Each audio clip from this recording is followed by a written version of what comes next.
Konnichiwa, yo soy bald man, me gusta milfs.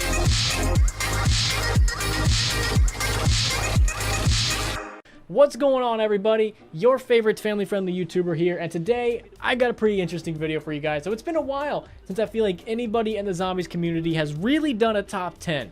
It's been a good minute, maybe two, I dare say. So today I thought we'd bring it back with Black Ops 5 Cold War 17, whatever it's going to be called, coming out very soon with all the teasers and Easter eggs and stuff that I didn't get my case. So with all that happening, I thought it's time to bring back the top 5. Let's build up the hype for the next game.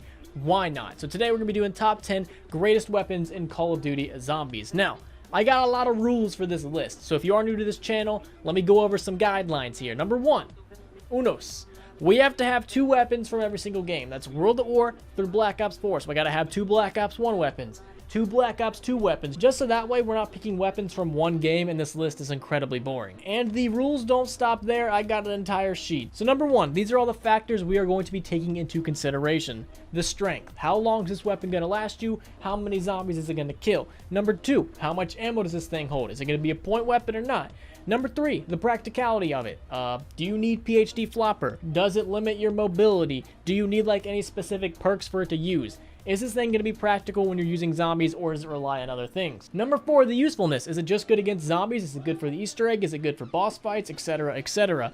Number 5, no wonder weapons or specialist weapons. We are just strictly going to be looking at guns. If we did wonder weapons and like monkey bombs and stuff, this list would be pretty boring because it would just all be wonder weapons. And also no duplicates. So if I pick like one weapon from Black Ops 1 that's also in 2 and 3, I can't use it. So hypothetically, the RPK was on this list. I can only use it in one game, so I can't use it in both Black Ops 1 and Black Ops 3. And the last rule is we will be taking in pack-a-punched and unpack-a-punch versions into consideration. Now, with all that said, let's get into it. So, taking the number 9 and 10 spot, I felt like I had to put Black Ops 4 here because it's just such a different game from the other ones that I don't really feel like it's fair to really compare them. So I put them at the end of the list just because the game's so different. So coming in at number 10 is going to be the MOG 12. This thing is like the KRM for Black Ops 4. It is an incredible shotgun. Even after they nerfed it, it was still very powerful. Once you get this thing tricked out to how you like it, and that's kind of really one of the biggest downsides, is you really need to get the attachments on it and everything for it to be at its maximum effectiveness. So you definitely need to like pump up the goods with this weapon, because if not, it's still good, but it's not as great as it usually is. And also, it's Black Ops 4, you need to pack-a-punch the thing like 50 times, but once you do all that, and once you get all the perks and you're set up, it is a fantastic gun, especially with how Black Ops 4 does their zombie health. This thing's gonna last you forever. Even after the nerf, it's still one of the best weapons, and you can spawn in with it. That's probably one of the greatest things.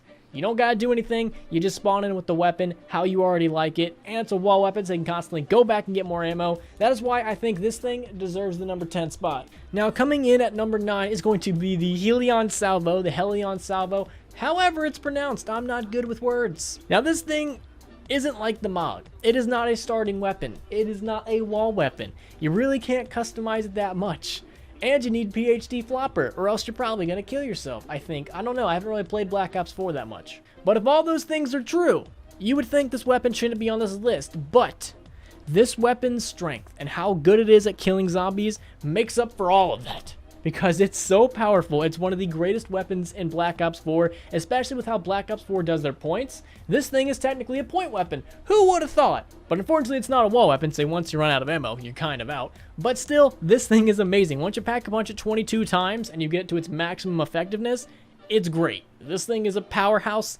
You gotta have this. If you're going into a boss fight, if you're just going to high rounds, no matter what you're doing, the Helion Salvo is an amazing weapon for that challenge, so that's why I put it at the number 9 spot. Now, taking the number 8 spot, this was a tough choice for me, especially because it is a Black Ops 1 weapon, the M1911. Now, I love Black Ops 1, had to kind of take out my biases because, you know, is my favorite game. And we also, since we can't use the PM63, since I said no wonder weapons, I felt like the M1911 deserves this spot. It does have some downsides to it. Number 1, you have to hold on to the thing till you pack-a-punch it. So you basically only get one weapon until you pack-a-punch. Unless you grab Mule Kick first, and you know, then that's just a whole other thing to deal with. But that's one of the downsides to it. Number 2, you definitely need PhD Flopper. I've tried to run with this thing on Kino.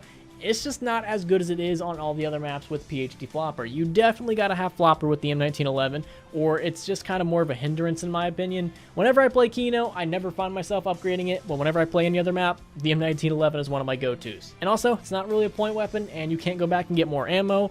But if you're going for high rounds, if you have a boss zombie in front of you, the M1911 will take care of it, and that's why I think it deserves the number 8 spot. It just makes up for all of its downsides, which is having so much raw power, especially in Black Ops 1, where a lot of other weapons don't really do much. And coming in right above it at the number 7 spot is going to be the Mauser, or an upgrade to the Boom Hilda. Now, I love this thing. I have compared it to the Ray Gun Mark II on numerous occasions because it's just so powerful. I call it a pocket wonder weapon, and it definitely does deserve that name, but unfortunately it does have some downsides similar to the 1911.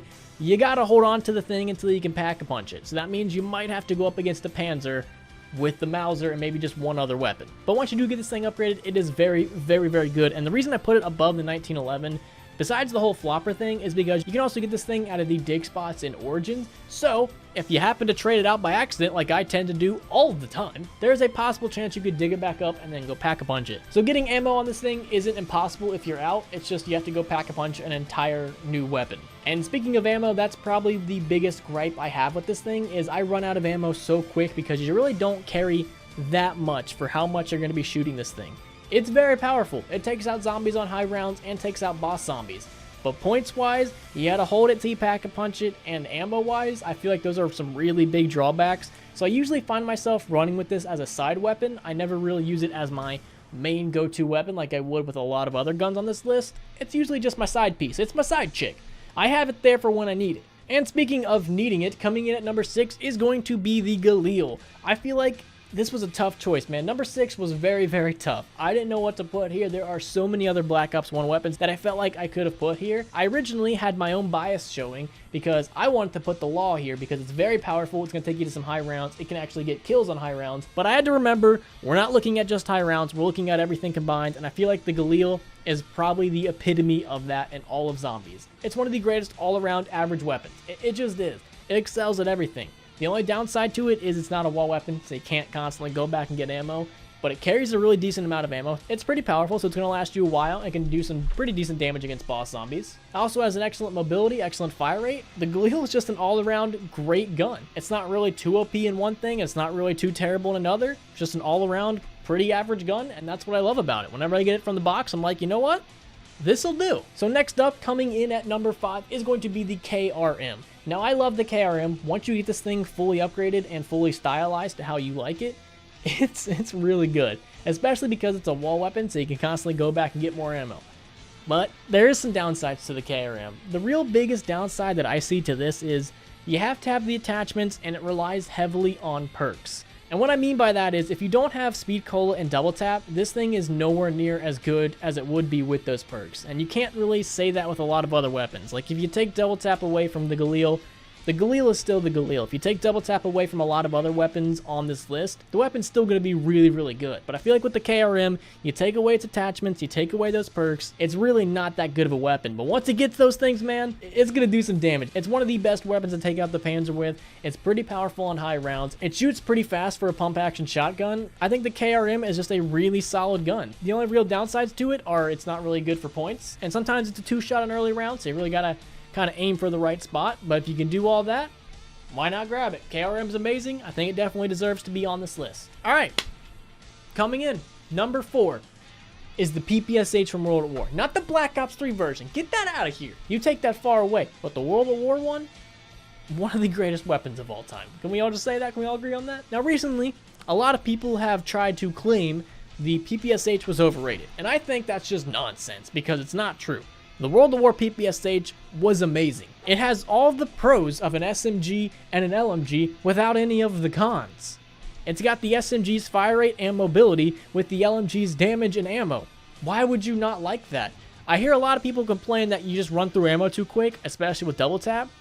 And I think that's a stupid, really stupid complaint because you're the one that controls that. So if you're bad with managing ammo, then yeah, it's going to be a problem. But if you actually know how to use the PPSH, that's not a problem. The only real problem with the PPSH is it's not a wall weapon. And it's really not the most powerful gun. It's definitely probably weaker than a lot of other weapons on this list. But still, with its fire rate and the amount of ammo it has, it's a solid all-around weapon. Points, damage, kills, everything you want. It's great. And we can really only look at the Derice version because it's the only one with Pack-a-Punch. But even still, it's very, very helpful on Shino Numa when you have to deal with those overpowered dogs. So why would you not want it? PPSH should be on this list. It is not overrated. Everybody that says it's overrated, you're overrated.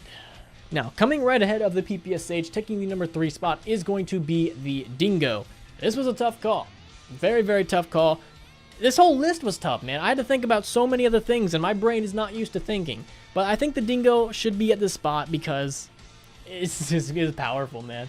The Dingo has a lot of pros and not too many cons. The only real cons are you do move a little slower because it is an LMG, but definitely nowhere near as slow as I would say like the Gorgon or something like that. So you definitely do have some pretty decent mobility, I would say. It's not a wall weapon, so you know you can't go back and get ammo, but it does carry a pretty decent amount of ammo. Not the most in Black Ops 3, but it's doable. But the main thing I love about it is its damage and its hip fire. I feel like a lot of people don't really notice this about the Dingo, but its hip fire is very accurate for how far you're shooting from these zombies. Like, I find myself hip firing with this thing more often than not. And the good thing about the Dingo is it's not only good against zombies, it's also a very good boss fight weapon. If you need a solid boss fight weapon, this is a good one. If you need a solid zombie weapon, this is a good one. I really want to, you know, have it out if I'm training, just because again you're not as fast as you would be with a lot of other weapons. But I would definitely keep this as my second weapon or my third weapon if I have Mule Kick. The Dingo just excels at a lot of different things, and that's why I love it, and I think it should be right here on this list. All right, final 2. What's it gonna be?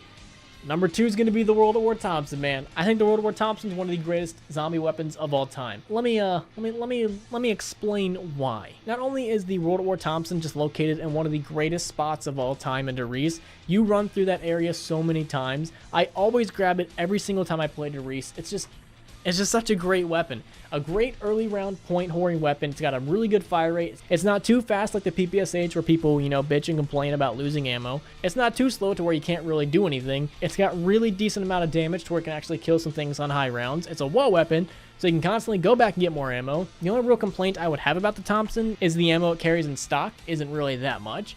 But I can get over that because it is a wall weapon. But the Thompson is very similar, in my opinion, to the Galil, where it just excels at everything. It's just a really solid, dependable gun with very few drawbacks. And I think it really, really shines at a lot of different things, and that's why I put it at the number 2 spot. Again, it's not the strongest weapon in zombies. It doesn't excel at one particular thing. It just has a lot of things going for it. And I'm going to completely contradict that statement with number 1, which is going to be the SVU. Now, the SVU isn't really like the Thompson. It doesn't excel at everything, but what the SVU does excel at, I feel like it does very, very well and definitely deserves the number 1 spot. It's a wall weapon, which gets a lot of brownie points, and number 2, it's very, very powerful. It's going to be getting kills on some pretty high rounds. You can literally camp in Die Rise on that ledge for a very, very long time, and it carries a really decent amount of ammo. For a sniper rifle being this powerful and a wall weapon, the only real downsides to the SVU that I can think of are it's not good for points, which, duh, it's a sniper rifle, but still, not good for points. Number 2, you have to go for headshots. It's okay if you go for the chest, but you need to go for headshots. And number 3, you can't take off that stupid scope. I hate that scope. I hate when you ADS with this thing. It just annoys the crap out of me. Despite all those cons, I still think that what the SVU excels at, it does so well, it deserves the number 1 spot. It's so powerful. It's a wall weapon. Even hip fire wise, it's, you know, it's not as good as the Dingo, but if a zombie rolls up on you from out of nowhere, you can still hip fire and take it out. So I think the SVU is just a great weapon. It's a shame it wasn't on more maps, because if it was, I feel like a lot more people would be preaching the same thing that I'm preaching. But unfortunately, on the maps it is on, those weren't really the greatest maps of all time now, were they? So that is my list. This might not be the perfect list. I know it's not, because this list might have a lot of my bias in it. And it's really kind of geared towards how I play zombies. I try to take in a lot of different things into consideration, but, you know, you might think this weapon deserves to be here and this weapon deserves to be here. That's completely fine. Everybody plays zombies differently. 100% A-okay. So let me know what you guys think down there below in the comments. What do you guys think should have went where? What weapons should I include? What weapons should I have not included? Let me know what you guys think. And if you guys enjoyed this video, make sure you guys hit that like button and also hit the bell. YouTube doesn't really promote my channel because, you know, I may or may not say some questionable things sometimes. So make sure you hit that bell and always get notified when I upload. And also make sure to go to the links in the description. We got a Twitter, Instagram, Discord, OnlyFans, second channel, and any of those other silly little links down there. So if you guys could do that, that'd be amazing. And lastly, that's it. Have a good one. Bye.